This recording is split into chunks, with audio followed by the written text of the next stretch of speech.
नमस्कार दोस्तों, स्वागत है आपका न्यूज़ का साइंस चैनल में। आज का हमारा टॉपिक ज्योग्राफी से संबंधित है और टॉपिक का नाम है विस्फोटकता के आधार पर ज्वालामुखी। हम लोग पढ़ने वाले हैं विस्फोटकता के आधार पर ज्वालामुखी। अर्थात इसका मतलब ये है कि जब धरातल पर ज्वालामुखी का उद्गार होता है तो किन किन आधारों पर उद्गार हो सकता है और उसमें किस प्रकार से जो मटेरियल बाहर आता है, जो लावा आता है, उसकी प्रकृति कैसी होती है, ये चीज़ हमको ध्यान देना होगा यहाँ पर। तो प्रकृति कैसी होगी, या तो जो लावा निकल रहा है वो तो क्षारीय होगी या तो अम्लीय होगी, एक तो ये होगा। दूसरा, ये किन प्रकार की प्लेटों से बाहर आ रहा है, मतलब उन प्लेटों में किन प्रकार की प्रक्रिया चल रही है। तो यहाँ पर ध्यान देना है कि हम लोग पढ़ते हैं कि ज्वालामुखी की जो प्रक्रिया होती है वो प्लेटों पर आधारित होती है। अर्थात या तो प्लेटें दूर जा रही होंगी या तो प्लेटें पास आ रही होंगी। तो यही एक आधार ये भी होता है कि प्लेटें दूर जाने से मैग्मा जो होता है वो आके उस जगह जो स्पेस खाली होता है उसको भर लेता है और कभी कभी वहाँ से ज्वालामुखी का उद्गार भी जाता है उन दरारों के माध्यम से। तो और कुछ होती हैं ऐसी कि प्लेटें पास आती हैं और उन प्लेटों का छेपड़ होता है नीचे की तरफ, और जब छेपड़ नीचे होगा तो नीचे जो टेम्परेचर होता है वो उस प्लेट को, जो छेपित हुई प्लेटें होती है उनका गलन कर देता है हाई टेम्परेचर की वजह से। तो जिससे वह मैग्मा का निर्माण होता है और वो मैग्मा क्या करता है, उस प्लेट को तोड़कर बाहर आ जाता है। दो चीज़ें इस तरह से होती हैं। और एक क्या होता है कि जब प्लेटें जब दूर जाती हैं तो उस मैग्मा क्या कहते हैं, भरता है, तो वो शांत प्रकार की, दरारी प्रकार की ज्वालामुखी का निर्माण करता है। तो ये भी ध्यान देना है यहाँ पर। तो यहाँ पर देखें हम लोग कितने प्रकार की प्लेटें पढ़ने वाले, कितने प्रकार की ज्वालामुखी पढ़ने वाले हैं। एक तो पहला है शांत दरारी प्रकार का ज्वालामुखी, ठीक है। तो शांत दरारी प्रकार का ज्वालामुखी जो है, इसमें मैग्मा कम गाढ़ा होता है। तो ध्यान देंगे, इसमें मैग्मा कम गाढ़ा होता है दोस्तों, तो ये चीज़ ध्यान देना है आपको। तो मैग्मा कम गाढ़ा है जब कम गाढ़ा होगा इसका मतलब क्या है कि मैग्मा बहुत ही तरल है, बाहर आते हुए फैल जाएगा चारों तरफ। तो वही चीज़ में लिखा है, इसमें मैग्मा सतह पर दूर तक फैल जाता है और फैल के क्या होता है, जमा हो जाता है।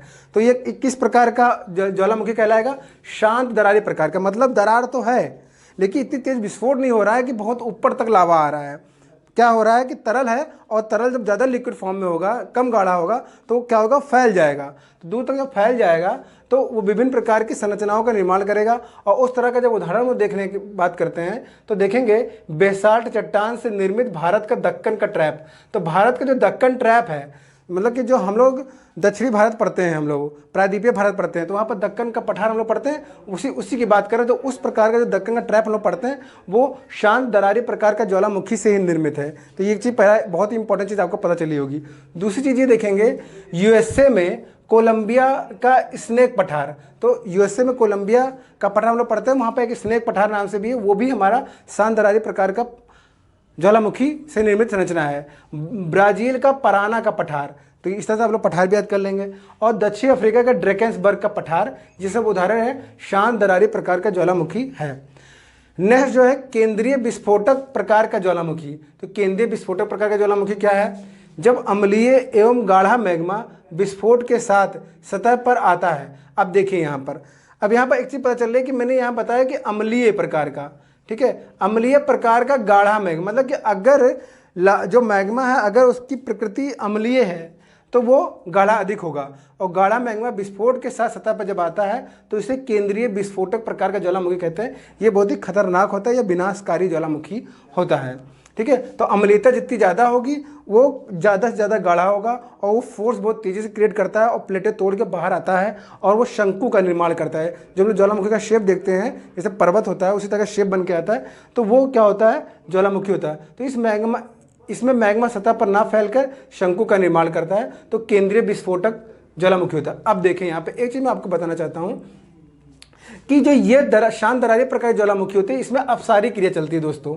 अपसारी क्रिया चलती है। अपसारी का मतलब क्या होता है कि प्लेटें जो है दोस्तों वो दूर दूर जा रही होती हैं, ठीक है। लेकिन जब हम लोग केंद्रीय विस्फोटक की बात करते हैं तो इसमें प्लेटें क्या होती है, पास पास आ रही होती हैं, यानी अपसारी प्रकार का ज्वालामुखी होता है। जो केंद्रीय विस्फोटकता वहीं देखने को मिलती है जहाँ पर अपसारी प्लेटें होती हैं, और जहाँ पर अपसारी प्लेटें हो रही हो वहाँ पर संदर्भ प्रकार की ज्वालामुखी बनेंगे।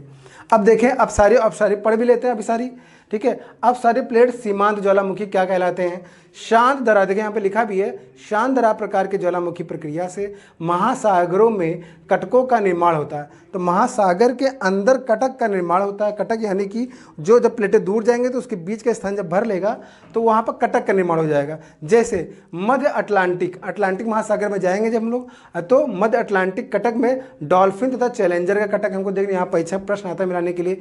हिंद महासागर में हम लोग जब जाएंगे तो सोकोत्रा तथा चागोस कटक देखने को मिलेगा हिंद महासागर में।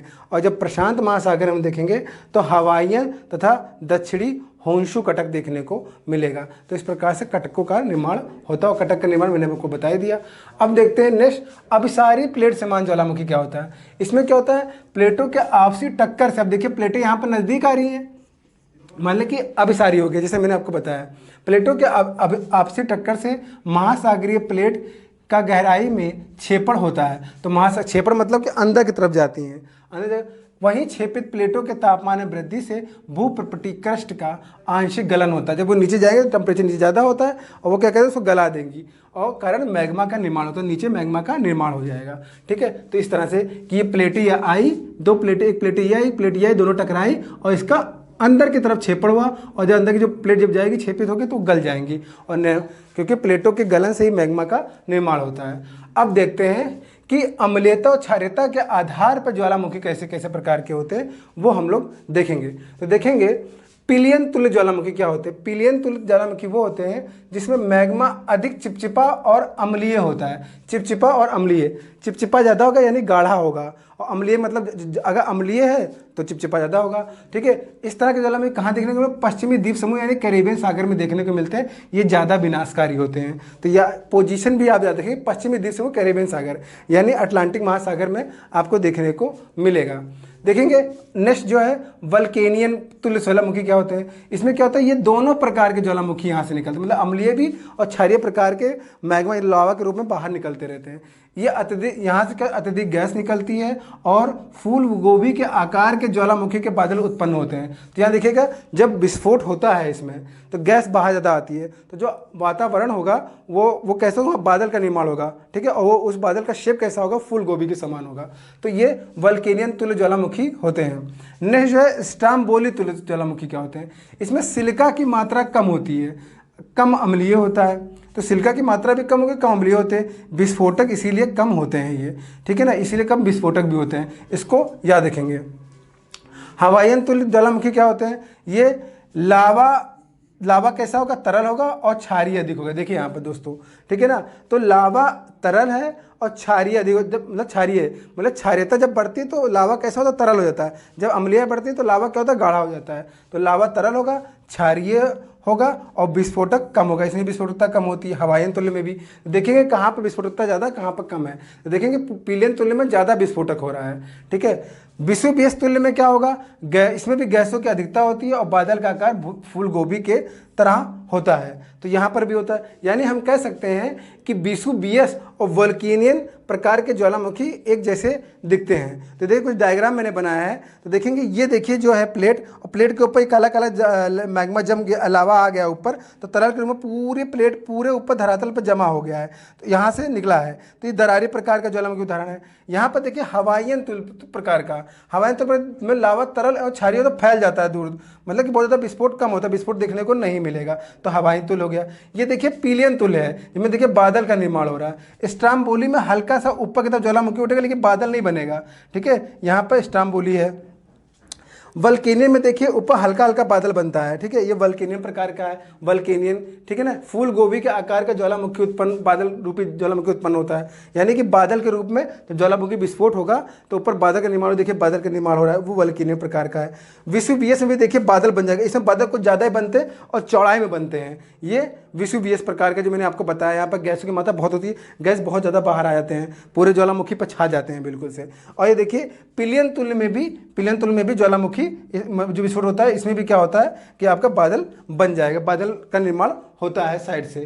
ठीक है ना, लेकिन विनाश कहा जाता होता है, इसमें लावा बहुत दूर तक नहीं, मतलब कि विस्फोट तो होता है लेकिन दूर तक नहीं फैलता है इसमें, ठीक है ना। ये चीज़ याद रखेंगे।